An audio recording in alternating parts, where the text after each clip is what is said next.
আসসালামু আলাইকুম। আমি এখন বানাবো খুবই সহজে দারুণ মজার একটা আলুর স্যুপ। বিশেষ করে সকালে রুটি পরোটার সাথে খাইতে যে কি মজা, একবার বানাই বুঝতে পারবেন। একদম আঙ্গুল চেটে খাবার মতো, খুবই কম খরচের রান্না। তো আসেন দেখি শুরু করা যাক। আমি এখানে 6 পিস পাউরুটি নিয়ে নিচ্ছি।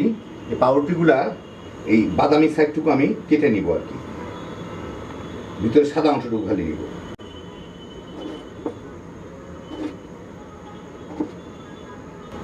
এই বাদামিটুকু ফেলে দিয়ে শুধু সাদা অংশটুকু নিয়ে নিব আমি 6 পিসেরই। আমি একটা বাটিতে পানি নিয়ে নিচ্ছি। এর মধ্যে এই রুটিগুলাকে ভালো মতো চুবায়, একদম ভালো মতো ভিজায় আমি একটা ব্লেন্ডারে নিয়ে নেব পানি সহ। নিয়ে এগুলাকে আমার ভালো মতো ব্লেন্ড করে নিতে হবে, একদম মিহি করে ব্লেন্ড করে নিতে হবে। একদম মিহি করে ব্লেন্ড করে নিব। এটাই হবে রুটির দুধ। আমি একটা কড়াইয়ে 1 কাপ 3/4 কাপ তেল গরম করে এর মধ্যে এখানে প্রায় 1.5 কাপের মতো পেঁয়াজ বাটা আছে, ওগুলা দিয়ে ব্লেন্ড করা আছে, ওগুলা দিয়ে আমি একটু ভেজে নিব। পেঁয়াজটাকে একটু ভালো মতো ভুনে নিতে হবে যাতে পানি টানি সব চলে যায় আর একটু হালকা হালকা বাদামি হয়ে যায় আর পেঁয়াজ। পেঁয়াজটা একটু বাদামি বাদামি করে ভাজা হইলেই পানি টানি সব চলে গেছে। এর মধ্যে আমি দিয়ে দেবো প্রায় 1.5 টেবিল চামচের মতো আদা রসুন বাটা দিয়ে এর সাথে একটু ভুনে নিব। আদা রসুন বাটার পানিটাও যাতে চলে যায়। এই মিনিট খানেক ভেজে এর মধ্যে আমি দিয়ে দিব 4টা এলাচি আমি একটু ভেঙে রাখছি, 2টা তেজপাতা আর 3-4 টুকরা দারচিনি। এগুলা দিয়ে এর সাথে একটু নাড়াচাড়া করে নিব যাতে গরম মশলার ফ্লেভারটা চলে আসে। এই মিনিট খানেক ভেজেই আমার চুলার জালটা একটু এখন একদম কমায় দেই। কমায় দিয়ে এর মধ্যে আমি দিয়ে দিব 1 কাপ টক দই। আমি যেই পাত্রটাতে দই তৈরি করি সেটার মধ্যে ছিল, ওর থেকে দিয়ে দিলাম। এইটাকে এর সাথে একটু অল্প জালে ভুনে নেব। এই মিনিট খানেক ভুনে আমি এর মধ্যে দিয়ে দিব 1 কাপ দুধ, স্বাদ মতো লবণ, আর পাউরুটির যে দুধটা করে রাখলাম সেইটা পাউরুটির কাছে ব্লেন্ড করে রাখলাম। তলার দিকে গিয়ে একটু জমে থাকে, এই জন্য একটু ধুয়ে দিয়ে দিলাম। একটু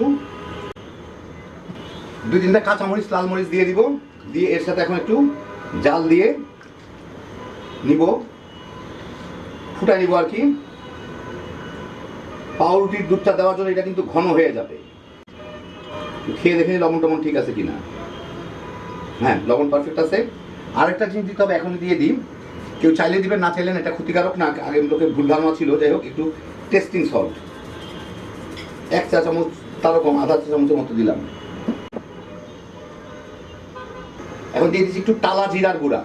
যদি টালা জিরার গুঁড়া না দিতে চান তাহলে মশলা ভুনার সময়, পেঁয়াজ ভুনার সময় নর্মাল জিরার গুঁড়া দিয়ে ভুনে নিয়েন, তাহলেই হবে। 6-7 মিনিট জাল দিলাম। এটা কিন্তু নাড়ার উপর রাখতে হবে, নিচের দিকে কিন্তু লেগে যাওয়ার একটা সম্ভাবনা থাকে। যাই হোক, এর মধ্যে আমি এখন প্রায় 4 কাপের মতো আলু, ছোট আলুগুলো আমি আস্ত রাখছি, আর বড় যেগুলো ছিল এগুলো একটু ভেঙে ভেঙে দিছি, ওগুলো এর মধ্যে দিয়ে দিব। বড়গুলো একদম ছোট ছোট টুকরা করে দিছি আর কি, একদম ভর্তা করে দেয় না কিন্তু। এর সাথে মিশায় মিনিট 2-3 জাল দিয়ে নিব। একই সাথে 2-3 ফোঁটা কেওড়া জল দিয়ে দিব এর মধ্যে। তাহলে পুরো রেস্টুরেন্টের একটা ফ্লেভার আসবে, রেস্টুরেন্টের চিকেন স্যুপের মতো ফ্লেভার আসবে আর কি। 6-7 মিনিট জাল দিয়ে নিলাম। হয়ে গেল আমার দারুণ মজার আলুর স্যুপ। অসাধারণ ফ্লেভার, অসাধারণ টেস্ট। যাই হোক, এখন আমি আপনাদের একটু পরিবেশন করে দেখাই। এর কিন্তু ঠান্ডা হওয়ার সাথে সাথে আরো ঘন হইতে থাকবে, সেজন্য খুব বেশি ঘন করার দরকার নাই। তো এই দেখেন, হয়ে গেল আমার দারুণ মজার আলুর স্যুপ। দেখলেন, খুব সহজ তৈরি করা, কোনো ভেজাল নাই তেমন, কিন্তু খাইতে যে কি মজা একবার বানালেই বুঝবেন। একদম আঙ্গুল চেটে খাবার মতো। সকালে নাস্তায় রুটি পরোটার সাথে তামাতামাই করে খেয়ে ফেলাইতে পারবেন, অথবা চাইলে শুধুমাত্র স্যুপ হিসাবেও খেয়ে দেখতে পারেন। হ্যাপি জোশের একটা আইটেম। আল্লাহ আপনাদের সবাইকে ভালো রাখুন, সুস্থ রাখুন, নিরাপদে রাখুন। ইনশাল্লাহ বেঁচে থাকলে আবার দেখা হবে। ফি আমানিল্লাহ।